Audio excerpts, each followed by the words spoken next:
Hey guys, Noel here, and it is Saturday night, and while I have a little bit of free time on my hands, I thought it would be fun to do a stream for the Noel ComiX YouTube channel. I am still not really feeling well. I was well enough-ish to go to school on Friday. I had to take Thursday off. I hope I don't have COVID. I saw couple teachers are getting COVID, so and I am having some trouble breathing. Although I also have asthma, so I don't know, but I mean, I don't know how COVID presents itself now. When I had COVID the first time, it was more like I felt like my whole body was just like getting zapped of its energy. This is just more like a very, very annoying fever cold. So, I mean, I don't know if COVID has kind of adapted and turned into that as our bodies have learned how to fight it, coupled with the vaccines and all this other stuff. So, who knows? I don't know. But either way, I've been hacking for the better part of today, so that's not good. And I'm not talking about good hacking either. I'm talking about, like, coughing, not breaking into, my PS3 so I could play, shared games on it, of the ARM80 variety. So anywho, I have the Xbox 360 hooked up to the Trinitron, so it's looking really, really nice.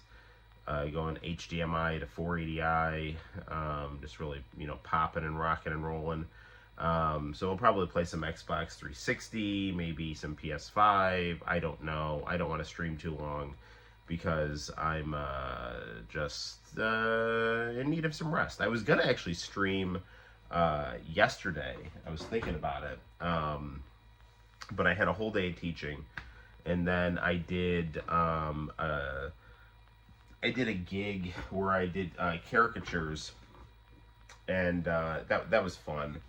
I was at a place called Grace Christian Fellowship, and I did requests, caricatures. They had kind of like I guess like a back to school fair. Hey John, how you doing, brother?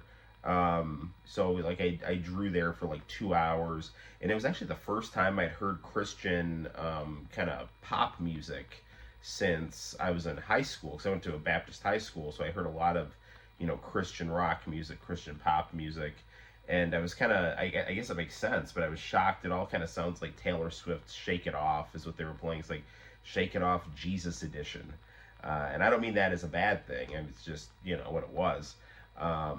But I made a funny. I was talking about this on Facebook, and I was saying how, like, everyone knows the ultimate Christian song is "Alive" by pt1. That is, it's not even close. I mean, there's some good, like, Michael W. Smith and Amy Grant stuff from the early '90s. That Michael W. Smith song where he's like, "I'm looking for my place in this world." Like, that's a good one. And like Amy Grant's got a lot of good, like, early '90s Christian pop, but.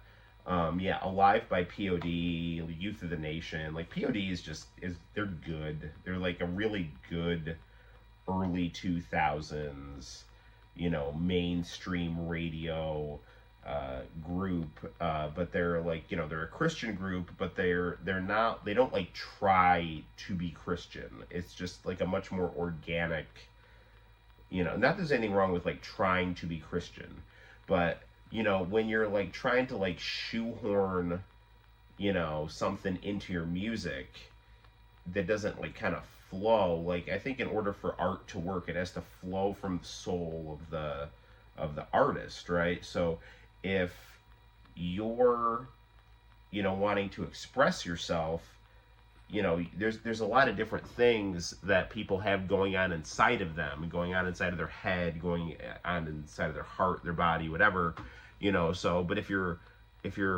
kind of in a Christian space, that should organically flow out of, what you produce artistically, not like, well, not that there's anything wrong with this, because I actually kind of find these songs charming, But it's like, well, wait a second. We're not supposed to listen to like secular music, so let's just make a Christian equivalent that sounds exactly the same, but just says Jesus every other word. You know, like I'm not saying there's anything wrong with that. In fact, I kind of like that, but I think like POD is good because they're not like trying to be Christian. They're just a good Christian band that the stuff that they sing about syncs up with something that a Christian person would think about living in the world that they're living in, you know. So anyway, that's just kind of my thought on that. One of my friends, he posted DC Talks Jesus Freak, and I was like, I stand by my claim that POD is the best Christian group. So yeah. I don't really know I guess I'm feeling well enough to complain about politics. I could not really sit through the entirety of that debate. I think presidential debates have become just bullshit. They serve no purpose other than to just create some kind of a media spectacle. They are, you know, basically just designed to get ratings for cable news. Maybe sorry, maybe they affect someone's mind. I mean, like the debate with Donald Trump and Joe Biden was important because it really solidified how bad Joe Biden was mentally and physically, and how much the powers that be had been covering for him because they thought that he was going to be the guy that was going to give them the best chance to beat Trump and to basically follow orders and all that kind of good stuff. Yeah, no, I am not 100%, but I'm okay enough. I'm okay enough to stream, you know. But I'm going to tell you right now, there's no way I'm staying up till like 1 a.m. So, this is probably going to be you know, it's going to be a shorter stream, and because I physically, I'm going to fall asleep. So, right on. So, like, you know, in terms of like something like newsworthy happening, like the Trump-Biden debate was newsworthy because, like, you know, Joe Biden just, you know, melted down in front of the country, in front of the world, and it was like, okay, you know, the jig is up, basically.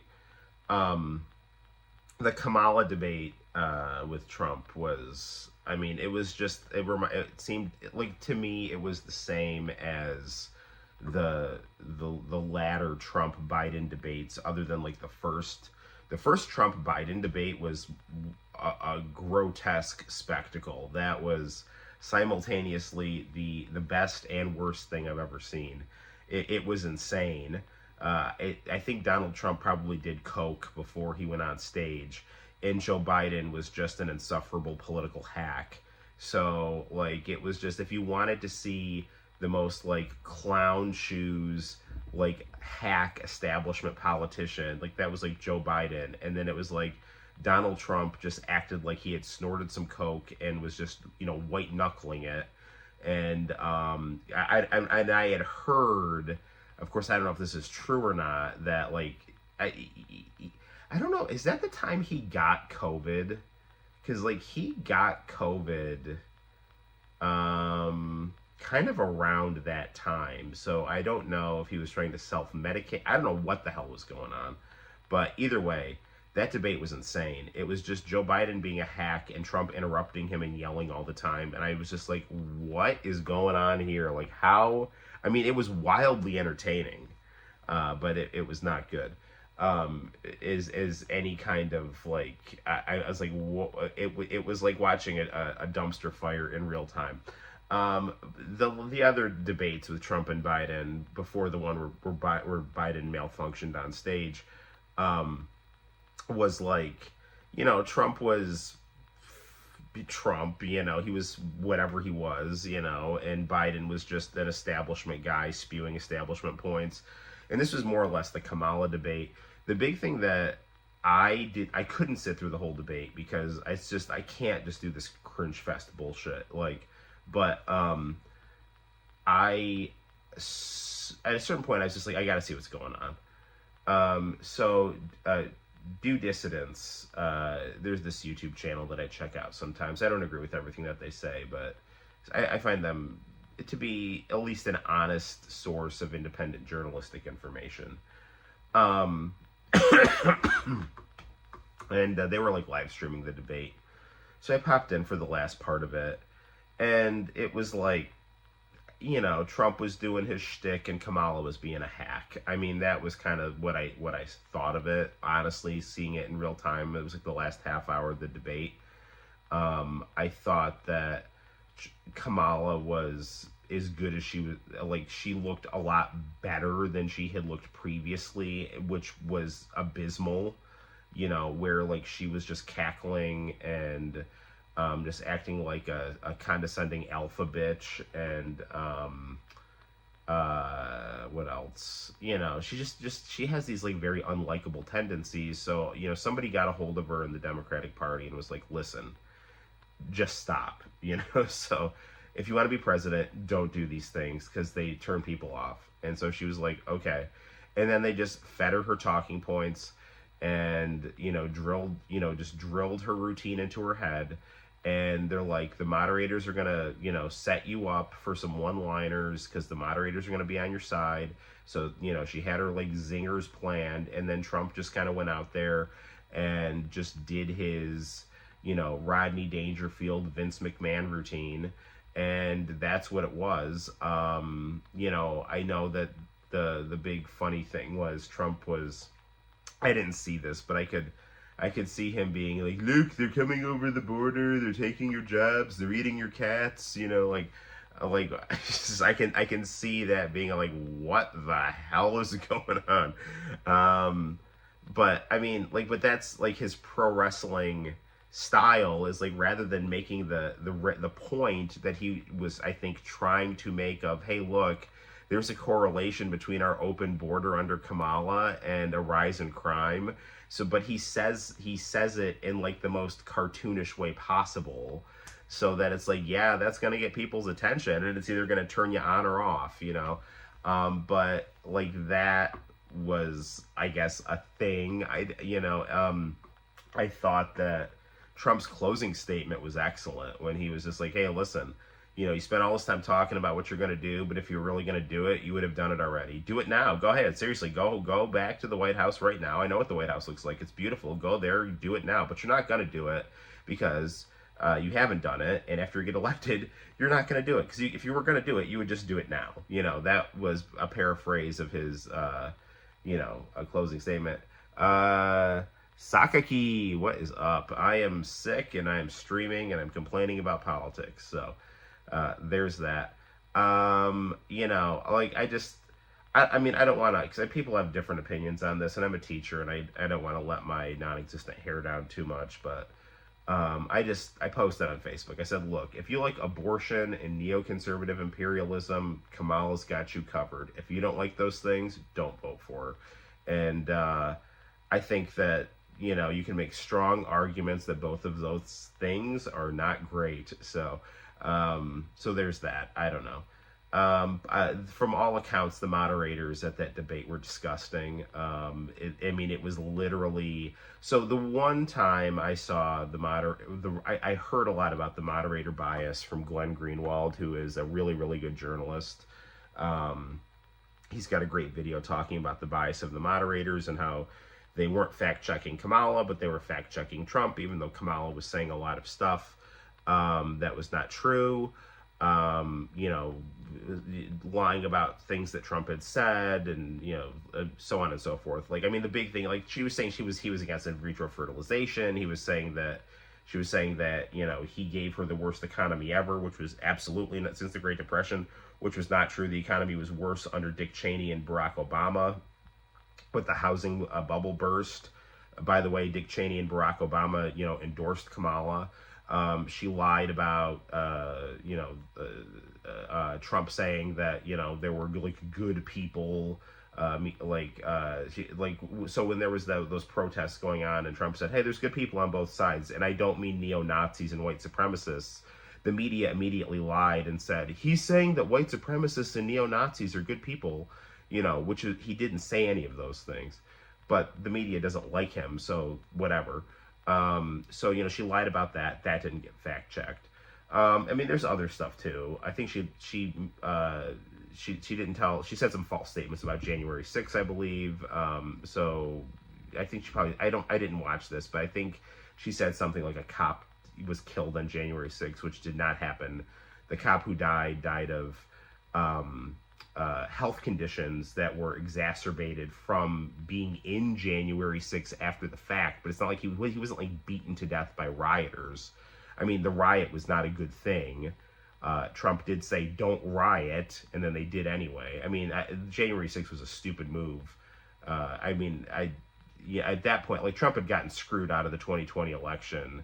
The media wouldn't cover the Hunter Biden laptop. I mean, he was getting negative coverage nonstop for 4 years. He was being sabotaged at every turn. Plus, he's an immature person who, basically when you have that many forces working against you, you basically have to play a perfect game, and he certainly did not play a perfect game. Was the 2020 election unfair to Donald Trump? Absolutely. Should he have tried to do in 4 weeks what was done to him over the last 4 years to his opponents out of spite? No, because when you do the same bullshit your opponents do, it just creates a cycle of corruption and resentment, so you have to be the bigger person. But, I mean, he clearly is not, and they clearly are not. So we're stuck in the situation that we're in, where we just have a bunch of corrupt elite people, just trying to act like rival mafia bosses, spiting each other in one-upsmanship, which is a terrible, direction that this country has gone in. Anyway, but, the thing is like, he's like a real estate guy. He's not like a CIA guy. Vince McMahon can be like a sleazy guy who muscled his way to the top of pro wrestling. Donald Trump can be a sleazy guy who muscled his way to the top of real estate. But that's not like I have been involved in shady overthrowing of governments. Like, that's not the same thing. He's not from that ilk, from what I can tell. And that makes him naive enough to think that he's actually the boss, and that can't be tolerated. The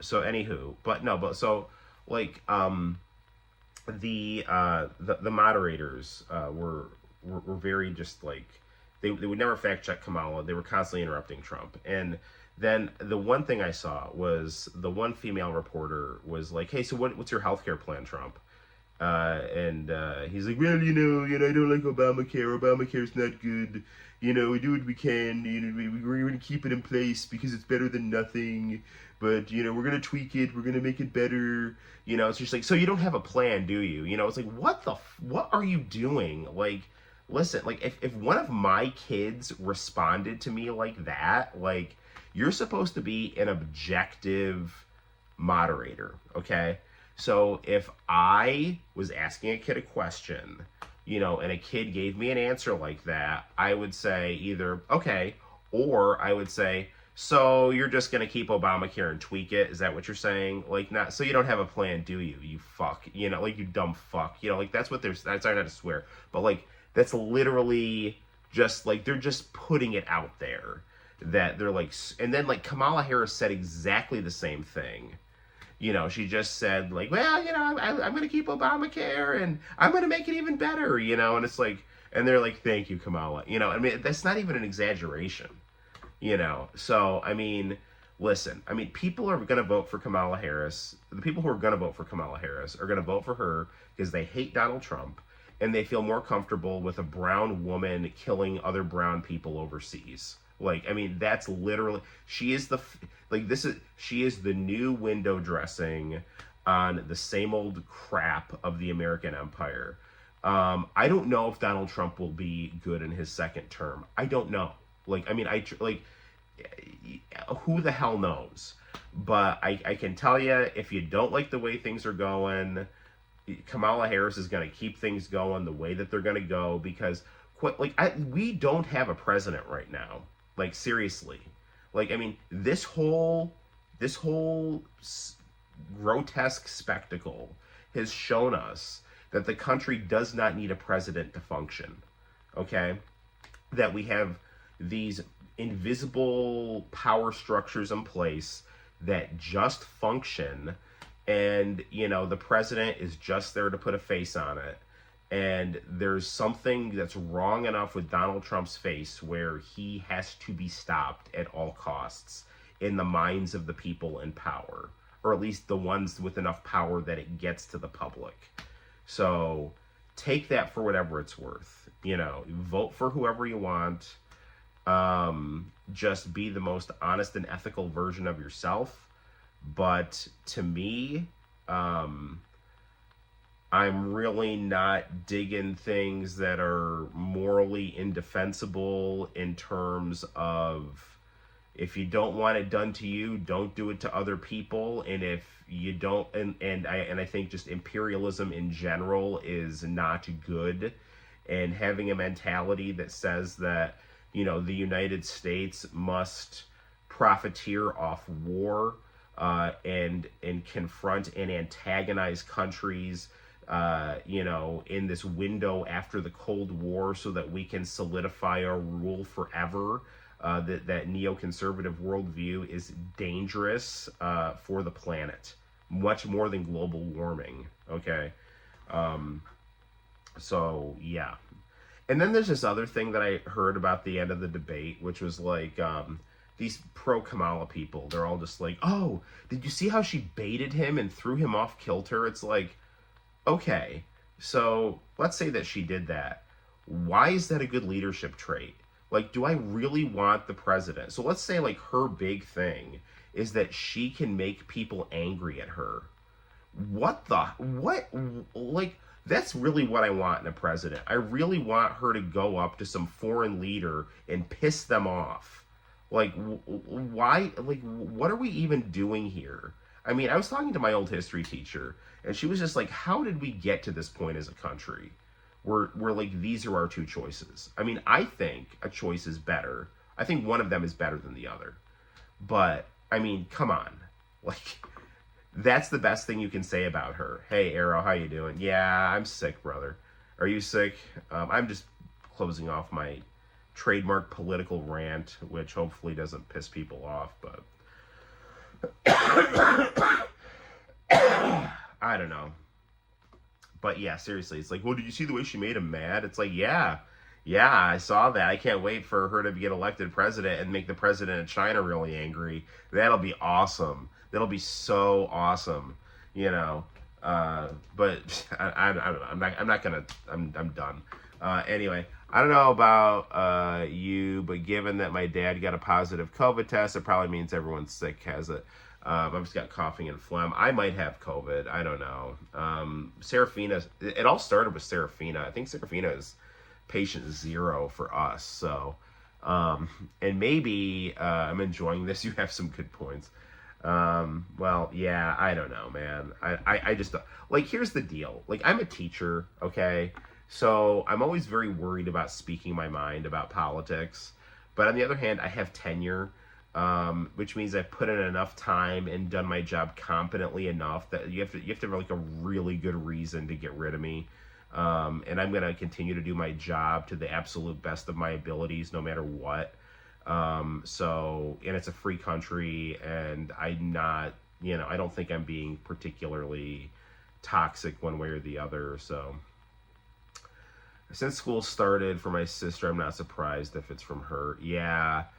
But here's the deal, like, talking about me trying to do my job properly. So I stayed home with my daughter on last Thursday, and I have just gotten progressively sicker. It was about a week about a week after the fact. Like, Wednesday, I felt it coming on. And I was just like, I told my co-teacher, I was like, hey, listen, dude, I'm like 90% sure I'll be in tomorrow, but if I'm not, I'll leave you sub-plans. Don't worry about it. And then when I got home at about like 5 o'clock, I'm like, I'm not going in tomorrow. Like, I've got a pounding headache. I'm coughing. I'm having a hard time breathing. I'm sweating. You know, I'm probably running a low scale fever. Like if I'm not training, like I mean, listen, I'm not Mr. Badass or anything, but I love boxing and jujitsu. I don't want to slack off. You know, I like to lift weights. I like to I want to like be I want to train as a fighter and live as a fighter as best I can while living a civilian life, you know. Like I can't like run a million miles a day, but I want to always do at least 15 minutes of some kind of cardio a day, lift weights and train hard at least 3 days a week, either boxing or rolling, you know. So it's like I want to like keep it up, but it's not like I'm training for a fight, you know, but I want to have like a kind of a maintenance pace, and I can't do that. Like I haven't hit my heavy bag. I can't lift weights. Like I'm just not. I haven't run on the treadmill. I haven't done any like ab workouts or anything. Like it's like I can't. Yeah, that's the Gohan training regimen.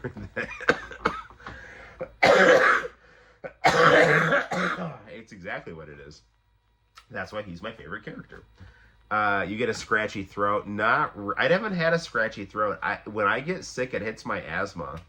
You know, so I have asthma, and so it's always like it's like right here. You know,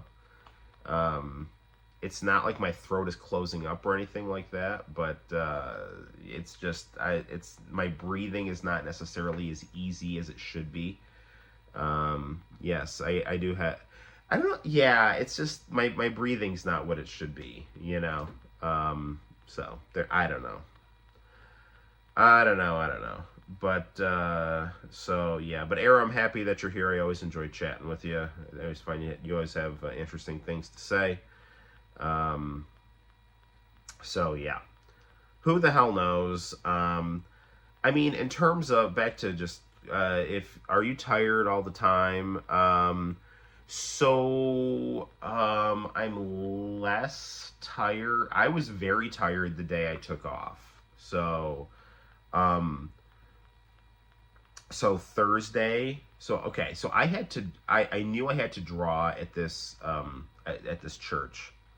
They were paying me money to draw there, and I was like, I'm gonna go draw. They're paying me money. I love these people. Like, they're my friends from high school. So I'm gonna go. I'm gonna like rest up on Thursday. I'm gonna take the day off. I'm sick. I'm just gonna try to like rest on the couch, and and I did that, and I felt well enough ish to go in on Friday.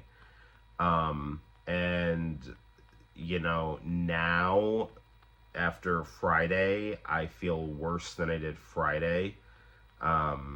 You know, my wife like had a little bit of it was nothing major, but she had a little bit of a medical issue today. She had to actually go to the emergency room. So I was like taking care of the baby. The baby was running around going crazy because she's 3. You know, and so I'm just cleaning up after her like nonstop, chasing her all over the house, cleaning up her messes, you know. Running around, running errands, you know. Then I was so stressed out today, even though I felt like shit. I like went to Walmart. I'm like, I'm buying. I wanted to buy like a couple new pairs of pants. Like I wanted some like jogger cargo pants. You know, like I want some new pants for the school year. I actually wanted to buy like a shirt too. But it's like 90 degrees today. I'm not buying fall stuff. I'm not buying a sweatshirt when it's 90 degrees outside. So, and then Santino, I bought him a video game. He got 2K24 on the Xbox One. That means I can play more on the on the PS5. So, you know, because whatever. But so it's like, so I ended up going to Walmart. Back to the debate. So the economy freaking sucks. You know, it's like freaking $92 for 2 pairs of pants at Walmart. I bought a Roku for $34 for this TV because the other Roku like stopped working, and I bought a remote, and all that was like $92, which I think is kind of a lot. But you know, so anywho, and then I bought Santino a video game. I filled up my gas tank, and then I got home and had to clean up the house because the baby, even though you clean up after her, she makes another mess the second you turn your back. So. Anywho, can I tell you something? John, you can tell me whatever you want. So yeah, I don't know, but I'm here now, and that's the important thing. And hopefully I'll be able to get back on my Gohan training schedule. You know what's really cool is there's actually a weight room underneath my classroom. So every lunch I like to go down and lift weights. But Friday I felt like really sick, and I was like, no, I'll go try. And thankfully the room was locked, so it's like I couldn't even try if I wanted to. I have some free weights in the game room on the floor, but I'm just so like, dude, I can't. And my wife's like, don't do it. My wife is like kind of sick and she's training for a marathon, and it's just like, whatever, man. I'm very proud of her. I think she's gonna do great, but it's like everyone's sick, and she's trying to run, and I can't box, and I can't do anything, and then I've got a friend who is fighting, and I like to spar, and I spar, and I think it's good for me to spar with him because I'm a shorter fighter and he's like a lankier fighter, and so we're a good mismatch, So he'll work his strengths better, and it'll be good for me because I'll learn how to get around, his jab better because he's got those long arms. But I can't, we're both sick, so we can't even train. So anyway. You might want to get out of as many stressful situations as possible. Stress weakens the immune system. Laughter strengthens it. John, you are wise behind your years, my friend. That is very correct, sir. A weight room. Only thing comes to mind is a spaceship Goku used that Namek. Yes, it does. I should wear some weighted clothes. That'll I could do that. I always loved how Piccolo just threw off that massive armor.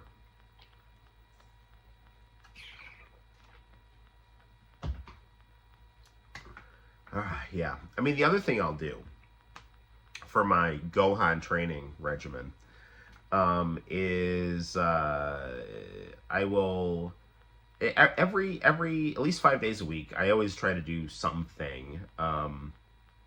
But if I'm not doing just some kind of 15-minute cardio thing, I'll go out on the heavy bag, or sometimes I'll do 15-minute cardio and go out on the heavy bag. And the heavy bag, I'll do anywhere between 25 minutes to, if I'm feeling ambitious and I've got a lot of time, 25 to 45 minutes on the heavy bag. 45 is the whole workout, and that is. It can get pretty intense. It's custom auto screaming out 5-punch combinations and really fast, succession. So, but sometimes I'll do 25 to 30 minutes on a heavy bag. I have one in my backyard. It's nice. I drew numbers on it. So, all right, let's play some Dead or Alive. I've literally talked for a half an hour about just everything that's wrong with politics and my illness. So there's that. Yes, John is Dr. John right here. That's right. So, yeah, diagnose that cough. Any doctors in the audience right there. Here we go. There's some DOA. Hopefully not. I don't have DOA. So, Dead or Alive on the Xbox 360 on my very cool Trinitron from 2003. Live in the dream with my Britney Spears CD in the background. All right, truly, this is living. All right. Okay, let's get our screen here. I'm hoping I can get a few laughs from the stream. Oh, you'll be laughing at something, all right.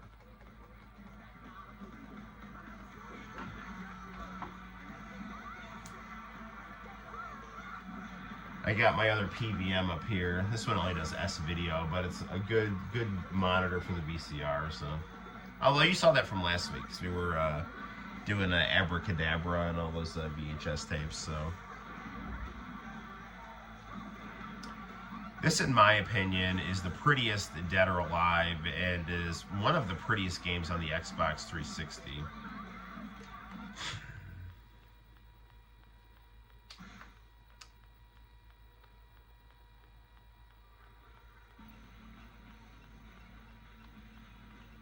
Yeah, I'm actually thinking I might need to do a COVID test. I don't know though. Ooh, tag battle. I still need to unlock some characters here, don't I?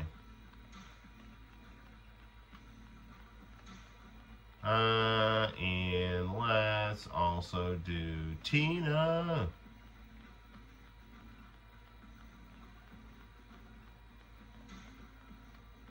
And let's fight Hulk Hogan. And Ayane, who I apparently have like no costumes for.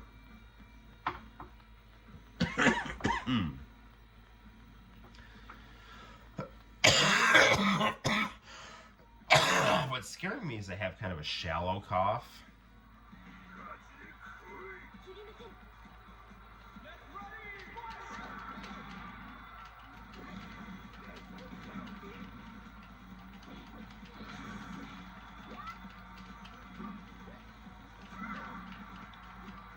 This is really the pinnacle of Xbox 360 right here. You know, like they kind of figured out the Japanese stuff. It's pretty looking. Pretty, you know, this is their signature series. You know, Dead or Alive. Pretty girls, great looking anime in 3D. It's got that like round, vibrant look to it. That's also soft. Hey, Goose is on. So it looks like everyone in the school is getting sick. All right, good deal.